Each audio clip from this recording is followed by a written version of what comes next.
ಜ್ಞಾನಧ್ವನಿ ಕೇಳುಗರಿಗೆ ನಮಸ್ಕಾರ. ಈಗ ಪಾತಾಳದಲ್ಲಿ ಪಾಪಚ್ಚಿ. ಹಿಂದೆ ನಡೆದ ಕಥೆ.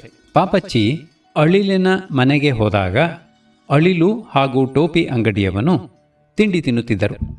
ಇಬ್ಬರೂ ಪಾಪಚ್ಚಿಗೆ ನಟನೆಯ ಉಪಚಾರ ಮಾಡಿ ತಿಂಡಿ ಕಾಫಿ ಕೊಟ್ಟರು. ನಿಜವಾಗಿ ಅಲ್ಲಿ ತಿಂಡಿ ಕಾಫಿ ಇಲ್ಲದಿದ್ದರೂ ಪಾಪಚ್ಚಿ ತಿಂದಂತೆ ಕುಡಿದಂತೆ ನಟಿಸಿದಳು.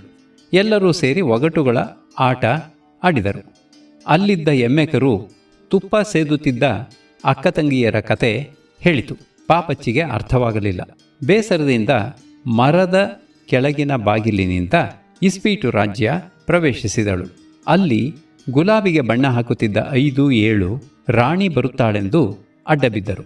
ರಾಣಿ ಚೆಂಡಾಟಕ್ಕೆ ಪಾಪಚ್ಚಿಯನ್ನು ಕರೆದಳು.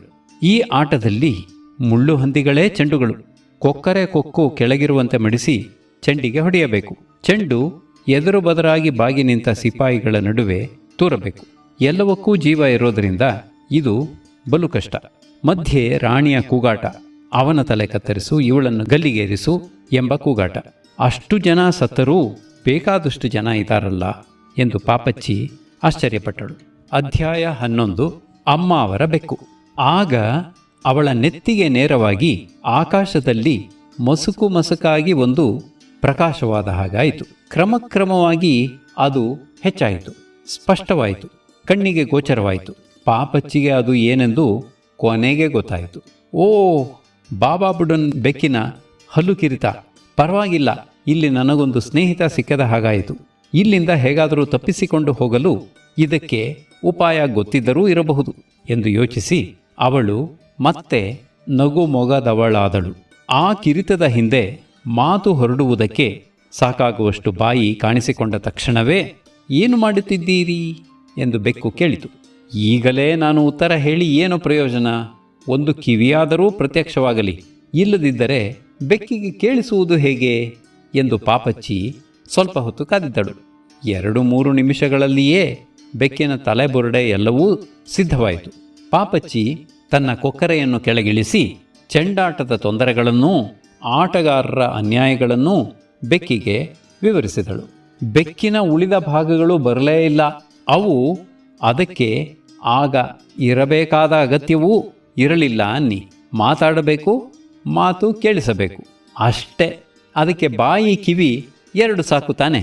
ನೋಡಿ, ಇಲ್ಲಿ ಯಾರೂ ಸರಿಯಾಗಿ ಸತ್ಯವಾಗಿ ಆಟವಾಡುವುದೇ ಇಲ್ಲ. ಇವರ ಗಲಾಟೆಯಲ್ಲಿ ಒಬ್ಬರ ಮಾತು ಇನ್ನೊಬ್ಬರಿಗೆ ಕೇಳಿಸುವುದಿಲ್ಲ. ನಾನು ಹೇಳುವುದೇನೆಂದು ನನಗೇ ಕೇಳಿಸುವುದಿಲ್ಲ. ಇತರರು ಯಾರನ್ನಾದರೂ ಕೇಳಿ ತಿಳಿದುಕೊಳ್ಳಬೇಕಾಗಿದೆ. ಆಟದ ಸಾಮಾನುಗಳಿಗೆಲ್ಲ ಜೀವ ಇರುವುದರಿಂದ ಒಂದೂ ಕೈಗೆ ಸಿಕ್ಕುವುದಿಲ್ಲ. ನೋಡಿ, ಈಗ ತಾನೇ ನಾನು ರಾಣಿಯವರ ಚೆಂಡನ್ನು ಹೊಡೆಯುವುದರಲ್ಲಿದ್ದೆ. ಅದು ನನ್ನ ಹತ್ತಿರಕ್ಕೆ ಓಡಿ ಬಂದು ಬಿಟ್ಟಿದೆ. ನನ್ನ ಕಮಾನಿನ ಸಿಪಾಯಿಗಳು ಇಬ್ಬರು ಆಗೋ ಅಲ್ಲಿ ಹೊಡೆದಾಡುತ್ತಿದ್ದಾರೆ ಎಂದು ತನ್ನ ಗೋಳನ್ನು ಹೇಳಿಕೊಂಡಳು. ರಾಣಿ ಹೇಗಿದ್ದಾಳೆ ಎಂದು ಬೆಕ್ಕಿನ ಬಾಯಿ ಕೇಳಿತು. ಅವಳು ರಾಕ್ಷಸಿ. ಇಷ್ಟರಲ್ಲಿ ರಾಣಿಯವರೇ ತನ್ನ ಮುಳ್ಳು ಹಂದಿಯನ್ನು ಹುಡುಕುತ್ತಾ ಅಲ್ಲಿಗೆ ಬಂದು ಬಿಟ್ಟಿದ್ದರು. ಆದ್ದರಿಂದ ರಾಕ್ಷಸಿಗಳ ಮಧ್ಯೆ ಇದ್ದ ಸೀತಾದೇವಿಯ ಹಾಗಿದ್ದಾರೆ ಎಂದು ಪಾಪಚ್ಚಿ ಗಟ್ಟಿಯಾಗಿ ಹೇಳಿದಳು. ಈ ಉಪಾಯದಿಂದ ರಾಣಿಗೆ ಅವಳ ಮೇಲಿನ ಪ್ರೀತಿ ಇಮ್ಮಡಿಯಾಯಿತು. ಆದರೆ ಬಾಬಾ ಬುಡನ್ ಬೆಕ್ಕಿನ ಹಲ್ಲು ಕಿರಿತ ರಾಣಿಗೆ ಸ್ವಲ್ಪವೂ ಸರಿಬೀಳಲಿಲ್ಲ. ಅವಳನ್ನು ಹಿಂಬಾಲಿಸಿ ಅಲ್ಲಿಗೆ ಬಂದ ರಾಜನಿಗೂ ಅದು ತೀರ ಅಸಹ್ಯವಾಗಿ ಕಾಣಿಸಿತು. ಪ್ರಿಯೆ, ಈ ಅನಿಷ್ಟವನ್ನು, ಈ ಅಪಶಕುನವನ್ನು ಬೇಗ ಇಲ್ಲಿಂದ ತೊಡಗಿಸು ಎಂದು ರಾಜನು ಬೇಡಿದನು. ರಾಣಿಗೆ ತಿಳಿದಿದ್ದುದು ಒಂದೇ ಮಂತ್ರ, ಅದರ ತಲೆ ಕತ್ತರಿಸು.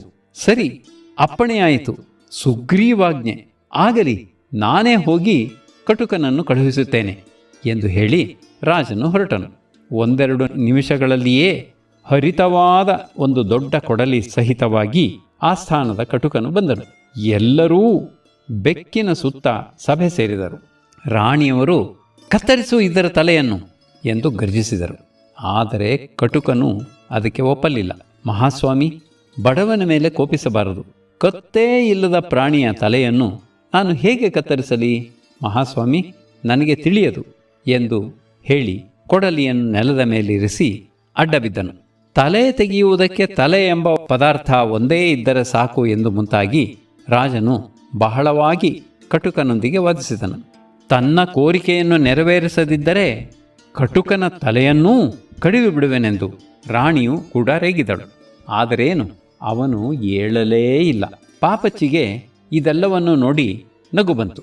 ಅವಳು ರಾಣಿಯ ಬಳಿಗೆ ಸರಿದು, ಆ ಬೆಕ್ಕು ಅಮ್ಮಾವರದು, ಅದರ ತಲೆ ಕಡಿಯಬೇಕಾದರೆ ಮೊದಲು ಅಮ್ಮಾವರ ಅನುಮತಿಯನ್ನು ಪಡೆಯಬೇಕಲ್ಲವೇ ಎಂದು ಸೂಚನೆ ಕೊಟ್ಟಳು.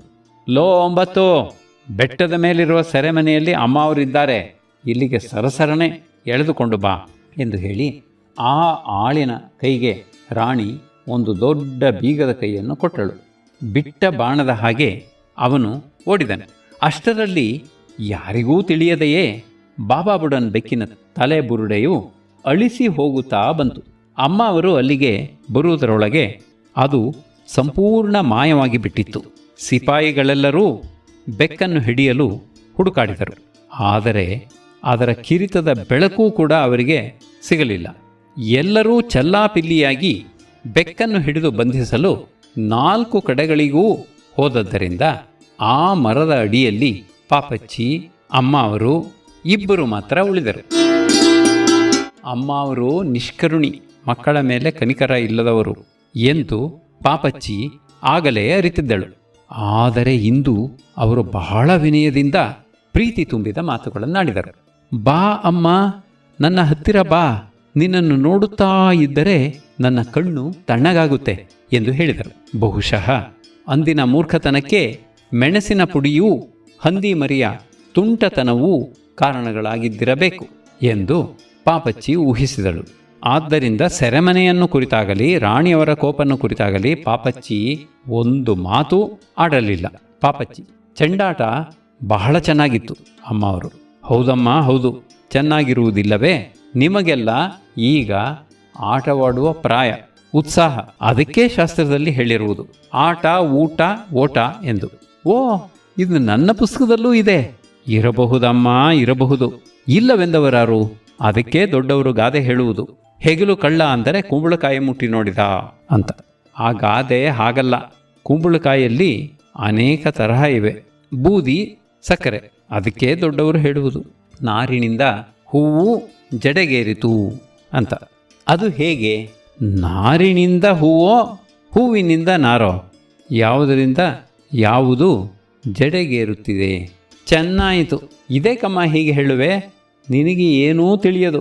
ನಾರಿಲ್ಲದೆ ಅಯ್ಯೋ ನಾನು ಸತ್ತೆ ಹೀಗೆಂದು ಕಿರಿಚಿಕೊಂಡು ಅಮ್ಮ ಅವರು ನೆಲದ ಮೇಲೆ ಬಿದ್ದು ನಮಸ್ಕಾರ ಮಾಡಿದರು. ಏಕೆಂದರೆ ಮಹಾರಾಣಿಯವರ ರುದ್ರಾವತಾರ ಆಗಲೇ ಬಂದು ನಿಂತಿತ್ತು. ಅಮ್ಮ ಅವರ ಸಾಷ್ಟಾಂಗವನ್ನೂ ರಾಜಭಕ್ತಿಯಿಂದ ತುಂಬಿದ ಸ್ತೋತ್ರಗಳನ್ನೂ ಲೆಕ್ಕಿಸದೆ ರಾಣಿ, ತೊಲಗು ತೊಲಗು, ಇಲ್ಲಿಂದ ಓಡು, ಇಲ್ಲದೇ ಇದ್ದರೆ ನಿನ್ನ ತಲೆ ಬುರುಡೆ ಉರುಳಿಸಿ ಬಿಡುತ್ತೇನೆ ಎಂದು ಬೈದಳು. ತೊಲಗುತ್ತೀಯೋ ಇಲ್ಲವೋ ಎಂದು ಅಟ್ಟಹಾಸ ಮಾಡಿದಳು. ಪಾಪ ಅಮ್ಮ ಅವರು ಎದ್ದು ಓಡಿದರು. ಪ್ರಾಣಕ್ಕೆ ಅಪಾಯ ಬರುವುದಾದರೆ ಮನುಷ್ಯ ಎಷ್ಟು ವೇಗವಾಗಿ ಓಡಬಲ್ಲನೆಂಬುದು ಆಗ ಪಾಪಚ್ಚಿಗೆ ಚೆನ್ನಾಗಿ ತಿಳಿಯಿತು. ಬಾರಮ್ಮ, ಚೆಂಡಾಡೋಣ ಎಂದು ಹೇಳಿ ಪಾಪಚ್ಚಿಯನ್ನು ಕರೆದುಕೊಂಡು ರಾಣಿ ಮತ್ತೆ ಆಟದ ಬಯಲಿನ ಕಡೆಗೆ ತಿರುಗಿದಳು. ಗುಜುಗುಜುಸುತ್ತಿದ್ದ ಜನಗಳೆಲ್ಲರೂ ಸುಮ್ಮನಾದರೂ ಎದ್ದು ನಿಂತರು. ರಾಣಿಯ ಕೋಪಕ್ಕೆ ಗುರಿಯಾದವರನ್ನು ಬಂಧಿಸುವುದಕ್ಕೂ ಕಮಾನುಗಳಿಗೂ ಸಿಪಾಯಿಗಳ ಸಂಖ್ಯೆ ಸಾಲದೆ ಹೋಯಿತು. ಆದ್ದರಿಂದ ಆಟವನ್ನು ಮುಗಿಸಲೇಬೇಕಾಯಿತು. ಇಷ್ಟರೊಳಗೆ ರಾಣಿಗೆ ಪಾಪಚ್ಚಿಯ ಮೇಲೆ ತುಂಬ ಪ್ರೀತಿ ಬೆಳೆದು ಬಿಟ್ಟಿತ್ತು. ಅವಳನ್ನು ಕಂಡರೆ ಎಲ್ಲರಿಗೂ ಹಾಗೆಯೇ ಅನ್ನಿ. ಮುದ್ದಾದ ಮಾತು, ಜಾಣೆ, ಧೈರ್ಯವಾಗಿ ಎಲ್ಲಿಗೆ ಬೇಕಾದರೂ ಹೋಗಿ ಬರುವಳು, ಯಾರೊಡನೆ ಬೇಕಾದರೂ ಮಾತನಾಡುವಳು. ರಾಣಿ ತನ್ನ ಅಮೃತ ಹಸ್ತವನ್ನು ಅವಳ ಭುಜದ ಮೇಲಿರಿಸಿ, ನೀನಿನ್ನೂ ನಮ್ಮ ಆಸ್ಥಾನದ ಆಮೆಯನ್ನು ನೋಡಿಲ್ಲವೋ ಎಂದು ಕೇಳಿದಳು. ಇಲ್ಲ, ಹಾಗೊಬ್ಬ ಮಹಾತ್ಮ ಇದಾನೆಂದೇ ನನಗೆ ಇದುವರೆಗೂ ತಿಳಿಯದು ಎಂದು ಪಾಪಚ್ಚಿ ಉತ್ತರ ಕೊಟ್ಟಳು. ಹಾಗಾದರೆ ಬಾರಮ್ಮ, ಅದರ ಸ್ವಾರಸ್ಯವಾದ ಕಥೆಯನ್ನು ಅದರ ಬಾಯಿಂದಲೇ ಕೇಳುವೆಯಂತೆ ಎಂದು ಹೇಳಿ ರಾಣಿ ಉದ್ಯಾನದಿಂದ ಹೊರಗೆ ಬಂದು ಒಂದು ವಿಶಾಲವಾದ ಕೆರೆಯ ಕಡೆಗೆ ಪ್ರಯಾಣ ಬೆಳೆಸಿದಳು. ಅರಮನೆ ಅತಿಥಿಗಳನ್ನೂ ಗಂಡನನ್ನೂ ಬಿಟ್ಟು ರಾಣಿ ತನಗೋಸ್ಕರ ಇಷ್ಟು ಶ್ರಮ ವಹಿಸಿದರಲ್ಲ. ಪಾಪಚ್ಚಿಗೆ ಕೂಡ ಹೆಮ್ಮೆ, ಸಂತೋಷ. ರಾಣಿ ಸ್ವಲ್ಪ ದೂರ ಹೋದ ನಂತರ ರಾಜನು ಬಂದಿಗಳೆಲ್ಲರನ್ನೂ ಸಾಲಾಗಿ ನಿಲ್ಲಿಸಿ, ನಿಮಗೆ ಬಿಡುಗಡೆಯಾಗಿದೆ, ಹೋಗಿ ಅವನು ಬರುವುದರೊಳಗೆ ಎಲ್ಲಾದರೂ ಮರೆಯಾಗಿ ಎಂದು ಹೇಳಿ ಕಳುಹಿಸಿದನು. ಈ ಮಾತು ರಾಣಿಗೆ ಕೇಳಿಸಲಿಲ್ಲ, ಪಾಪಚ್ಚಿಗೆ ಕೇಳಿಸಿತು. ರಾಣಿಯ ಕ್ರೂರ ಸ್ವಭಾವಕ್ಕೆ ಎದುರಾಗಿ ಇಂಥ ದಯಾಶೀಲನಾದ ರಾಜನು ಇಲ್ಲದಿದ್ದರೆ ಜನರ ಪಾಡು ಏನಾಗಬೇಕು ಎಂದು ಯೋಚಿಸುತ್ತಾ ಪಾಪಚ್ಚಿ ಮುಂದೆ ನಡೆದಳು. 10-20 ಹೆಜ್ಜೆ ಹೋದ ನಂತರ ರಾಣಿಯ ಚಿತ್ತ ಬದಲಾಯಿಸಿತು. ಅಲ್ಲಿ ಬಾಯಿ ತೆರೆದು ಬಿಸಿಲು ಕಾಯಿಸುತ್ತಿದ್ದ ಒಂದು ಮೊಸಳೆಯನ್ನು ಕರೆದು, ಲೋ ಸೋಮಾರಿ, ಏಳು, ಚಿಕ್ಕಮ್ಮ ಅವರನ್ನು ಕರೆದುಕೊಂಡು ಹೋಗಿ ಆಮೆಯ ಹತ್ತಿರ ಬಿಡು, ದಾರಿಯಲ್ಲಿ ಬಾಯಿ ತೆಗೆಬೇಡ, ಜೋಕೆ ನೀನು ಹೊರಡಮ್ಮ, ನಾನು ಈಗಲೇ ಹೋಗಿ ಕೆಲವರ ತಲೆ ಕತ್ತರಿಸಬೇಕಾಗಿದೆ ಎಂದು ಹೇಳಿ ರಾಣಿ ಅವಸರವಾಗಿ ಹಿಂದಕ್ಕೆ ನಡೆದಳು. ಪಾಪಚ್ಚಿಗೆ ಪಾಪ ಒಳ್ಳೆಯ ಸಹವಾಸ ದೊರಕಿದಂತಾಯಿತು. ಆದರೂ ಅವಳು ಹೆದರಲಿಲ್ಲ. ಮೆಲ್ಲಗೆ ಮೊಸಳೆಯನ್ನು, ನಿಮಗೆ ಹಸಿವಾಗುತ್ತಿದೆಯೋ ಎಂದು ಕೇಳಿದಳು. ಇಲ್ಲ ಎಂದು ಮೊಸಳೆ ಹೇಳಿತು. ಆಗ ಅವಳಿಗೆ ಕೊಂಚ ಧೈರ್ಯವಾಯಿತು. ಹಸಿವಿಲ್ಲದಿದ್ದರೆ ಯಾವ ಪ್ರಾಣಿಯೂ ಮನುಷ್ಯ ಹೊರತು ಆಹಾರ ತೆಗೆದುಕೊಳ್ಳುವುದಿಲ್ಲ ಎಂದು ಅವಳಿಗೆ ಗೊತ್ತಿತ್ತು. ಆ ಮೊಸಳೆಯು ಕೂಡ ಇತರ ಮೊಸಳೆಗಳ ಹಾಗಿರಲಿಲ್ಲ, ಯಾವಾಗಲೂ ನಗುತ್ತಲೇ ಇತ್ತು. ಇದೇನು ಹುಚ್ಚು ಈ ರಾಣಿಗೆ, ಒಬ್ಬರನ್ನೂ ಸಾಯಿಸುವುದಿಲ್ಲ, ಒಬ್ಬರನ್ನಾದರೂ ಹಿಂಸಿಸುವುದಿಲ್ಲ, ಎಲ್ಲರೂ ನೆಮ್ಮದಿಯಾಗಿದ್ದಾರೆ. ಈ ಹುಚ್ಚಿ ಮಾತ್ರ ದಿನ ಬೆಳಗಾದರೆ ಕಡಿ, ಕತ್ತರಿಸು, ಸಾಯಿಸು, ಇರಿ, ಹೊಡಿ ಎಂದು ಕೂಗುತ್ತಲೇ ಅಷ್ಟರಲ್ಲೇ ತೃಪ್ತಿ. ಅಯ್ಯೋ ಮಂಕೆ ಎಂದು ಹೇಳುತ್ತಾ ಮೊಸಳೆಯು ಬಹಳ ಹೊತ್ತು ನಕ್ಕಿತು. ಕಡೆಗೆ ಪಾಪಚ್ಚಿಯನ್ನು ಕರೆದು, ಬನ್ನಿ ಹೋಗೋಣ, ಆಮೆಗೆ ಈಗ ಕೊಂಚ ವಿರಾಮವಾಗಿದೆ, ಸ್ನಾನ ಆಹ್ನಿಕ ಎಲ್ಲ ಮುಗಿಸಿ ಅಡಿಗೆ ಸಿದ್ಧವಾಗುವ ತನಕ ಕಾದಿರುವ ಸಮಯ ಈಗ, ಬನ್ನಿ ಎಂದು ಹೇಳಿ ವೇಗವಾಗಿ ಮುಂದಕ್ಕೆ ಹೋಯಿತು. ಆ ಕೆರೆಯ ಅಂಚಿನಲ್ಲಿ ಬಿದ್ದಿದ್ದ ಒಂದು ಬೋಳು ಬಂಡೆಯ ಮೇಲೆ ಆಸ್ಥಾನದ ಆಮೆ ಕುಳಿತಿತ್ತು. ಅದನ್ನು ನೋಡಿದರೆ ಬಂದವರೊಂದಿಗೆ ಸರಸ ಸಂಭಾಷಣೆಗೆ ಸಿದ್ಧವಾಗಿದ್ದಂತೆ ತೋರುತ್ತಿರಲಿಲ್ಲ. ಬಹಳ ಮನಸ್ಸು ನೊಂದು ಕಣ್ಣೀರು ಸುರಿಸುತ್ತಾ ನಿಟ್ಟುಸಿರು ಬಿಡುತ್ತಾ ಖಿನ್ನವಾಗಿ ನರಳುತ್ತಿತ್ತು. ಯಾವುದೋ ಒಂದು ನೋವನ್ನು ನುಂಗುತ್ತಿದ್ದ ಹಾಗೆ ತೋರಿತು. ಪಾಪ, ಇದಕ್ಕೆ ಏನಾಗಿದೆ ಎಂದು ಪಾಪಚ್ಚಿ ಮೊಸಳೆಯನ್ನು ಕೇಳಿದಳು. ಏನೂ ಇಲ್ಲ, ಬರಿಯ ಬೂಟಾಟಿಕೆ, ನಟನೆ ಅಷ್ಟೇ. ಹಿಟ್ಟು ಬಟ್ಟೆ ಎರಡೂ ಸುಖವಾಗಿ ಅರಮನೆಯಿಂದ ಸಿಗುತ್ತದೆ. ಇನ್ನೇನು ಕೆಲಸ? ನರಳುವುದು, ಅಳುವುದು, ಕಣ್ಣೊರೆಸಿಕೊಳ್ಳುವುದು. ಶುದ್ಧ ಕಪಟ ಎಂದು ಮೊಸಳೆ ಹೇಳಿತು. ಇಂಥವರೂ ಉಂಟೆ ಎಂದು ಪಾಪಚ್ಚಿ ಆಶ್ಚರ್ಯಪಟ್ಟಳು. ಅನಂತರ ಮೊಸಳೆ ಆಮೆಯ ಹತ್ತಿರ ಕೊಂಚ ಸರಿದು, ಯಜಮಾನರೇ, ತಮ್ಮ ಚರಿತ್ರೆಯನ್ನು ಅಪ್ಪಣೆ ಕೊಡಿಸಬೇಕೆಂದು ಸನ್ನಿಧಾನದಿಂದ ಎಂದು ಹೇಳಿತು. ಆಗಬಹುದು, ದಯಮಾಡಿಸಿ, ಹತ್ತಿರ ಬನ್ನಿ, ಕುಳಿತುಕೊಳ್ಳಿ. ನನಗೆ ವಯಸ್ಸಾಯಿತು, ದೇಹದಲ್ಲಿ ಶಕ್ತಿ ಸಾಲದು, ಗಟ್ಟಿಯಾಗಿ ಮಾತನಾಡಲಾರೆ, ಗೂರಳು ಬೇರೆ ಈಚೀಚೆಗೆ ಬಲವಾಗಿದೆ. ಆಹಾ, ಇರಲಿ, ನನ್ನ ಚರಿತ್ರೆಯನ್ನು ಹೇಳುವುದರಲ್ಲಿ ನನಗೇನೂ ಅಭ್ಯಂತರವಿಲ್ಲ. ಅದರಲ್ಲೂ ರಾಜಾಜ್ಞೆಯನ್ನು ಮೀರಿ ನಡೆದರೆ ಬದುಕುವುದುಂಟೆ. ಆದರೆ ಒಂದು, ನಾನು ಹೇಳಿ ಮುಗಿಸುವ ತನಕ ನೀವು ಯಾರೂ ಮಾತನಾಡಬಾರದು. ನಾನು ಮುದುಕ, ಕೋಪ ಹೆಚ್ಚು ಎಂದು ಆಮೆ ಅಳುತ್ತಾ ಹೇಳಿತು. ಹಾಗೆಯೇ ಆಗಲೆಂದು ಒಪ್ಪಿ ಇವರಿಬ್ಬರೂ ಬಂಡೆಯ ಮೇಲೆ ಕೂರಿಸಿದರು. ಅರೆಗಳಿಗೆಯ ಹೊತ್ತು ಯಾರೂ ಮಾತನಾಡಲೇ ಇಲ್ಲ. ಕಥೆ ಹೇಳುವುದಕ್ಕೆ ಪ್ರಾರಂಭವೇ ಮಾಡದಿದ್ದರೆ ಮುಗಿಯುವುದೆಂದಿಗೆ? ಹೀಗೆ ಬಾಯಿಗೆ ಬೀಗ ಹಾಕಿಕೊಂಡು ಎಷ್ಟು ಕಾಲ ಸುಮ್ಮನೆ ಇರುವುದಕ್ಕಾದೀತು ಎಂದು ಪಾಪಚ್ಚಿ ಚಿಂತಿಸಿದಳು. ಬೇರೆ ಯಾರೋ ಮಾತಿಗೆ ಸಿಕ್ಕದಿದ್ದರೆ ತನಗೆ ತಾನೇ ಹರಟೆ ಹೊಡೆದುಕೊಳ್ಳುವ ಹುಡುಗಿ ಕೊನೆಗೆ ಹೇಗೆ ಅಷ್ಟು ಹೊತ್ತು ಸುಮ್ಮನಿದ್ದಾರು? ಕೊನೆಗೆ ಆಮೆ ನಿಟ್ಟುಸಿರು ಬಿಡುತ್ತಾ ಪ್ರಾರಂಭಿಸಿತು. ಒಂದಾನೊಂದು ಕಾಲದಲ್ಲಿ ನಾನೊಂದು ಪುಟ್ಟ ಆಮೆಯಾಗಿದ್ದೆ. ಛಾವಣಿ ಕೆಳಗೆ ಎಲ್ಲರೂ ಮಾತನಾಡದೆ ತೆಪ್ಪಗಿದ್ದರು. ಮೊಸಳೆ ಮಾತ್ರ ಒಂದೆರಡು ಸಾರಿ ಎಂದು ಹೇಳಿತು. ಪಾಪಚ್ಚಿಗೆ ಬಹಳ ಬೇಸರಿಕೆಯಾಯಿತು, ತುಂಬ ರೇಗಿತು. ನಾನು ಹೋಗಿ ಬರುತ್ತೇನೆ ಸ್ವಾಮಿ, ತಮ್ಮ ಕಥೆ ಸ್ವಾರಸ್ಯವಾಗಿತ್ತೆಂದು ರಾಣಿಯವರಿಗೆ ತಿಳಿಸುತ್ತೇನೆ ಎಂದು ಹೇಳಿ ಅಲ್ಲಿಂದನೇ ಹೊರಡೋಣವೆನಿಸಿತು. ಆದರೆ ಆಮೆಗೆ ಕೋಪ ಬಂದರೆ ಏನು ಗತಿ? ಮೊಸಳೆ ಏನು ಮಾಡುವುದೋ ಎಂಬ ಭಯ ಬೇರೆ. ಆಮೆ ಮತ್ತೆ ಕಥೆಯನ್ನು ಪ್ರಾರಂಭಿಸಿತು. ಕೊಂಚ ಬೆಳೆದ ಮೇಲೆ, ಕೈಕಾಲುಗಳು ಗಟ್ಟಿಯಾದ ಮೇಲೆ, ಬೆನ್ನು ಬಲವಾದ ಮೇಲೆ ನಾವು ಕೆರೆಯ ಪಾಠಶಾಲೆಗೆ ಹೋಗುತ್ತಿದ್ದೆವು. ಅಲ್ಲಿ ನಮಗೆ ಹೊಡೆತವೇ ಹೊಡೆತ. ಅದಕ್ಕೆ ನನ್ನ ಚರ್ಮ ಇಷ್ಟು ದಪ್ಪವಾಗಿರುವುದು. ನಮಗೆ ಪಾಠಶಾಲೆಯಲ್ಲಿ ಓದುವುದು, ಬಡಿಯುವುದು, ಕುಣಿತ ಇವು ಮೂರನ್ನೂ ಕಲಿಸುತ್ತಿದ್ದರು. ಓದುವುದು, ಬರೆಯುವುದು, ಗಣಿತ ಇವು ಮೂರರ ಬದಲಾಗಿ ಆಮೆಗಳಿಗೆ ಇಂಥವುಗಳನ್ನು ಹೇಳಿಕೊಡುತ್ತಿರಬಹುದೆಂದು ಪಾಪಚ್ಚಿ ಊಹಿಸಿದಳು. ಈಜುವುದನ್ನು ಕಲಿಯಬೇಕಾಗಿದ್ದರೆ ಅದಕ್ಕೆ ಪ್ರತ್ಯೇಕವಾಗಿ ಹಣ ಕಟ್ಟಬೇಕಾಗಿತ್ತು. ಆದ್ದರಿಂದ ಈಜನ್ನು ನನಗೆ ನಮ್ಮ ತಾಯಿಯೇ ಕಲಿಸಿಬಿಟ್ಟಳು. ಕುಣಿತದಲ್ಲಿ ಮೂಡುವುದು, ಮುಳುಗುವುದು, ನೊಣಾಹಾರ, ಹಾಹಾಕಾರ ಇವು 4 ಪರೀಕ್ಷೆಗಳಾಗಿತ್ತು.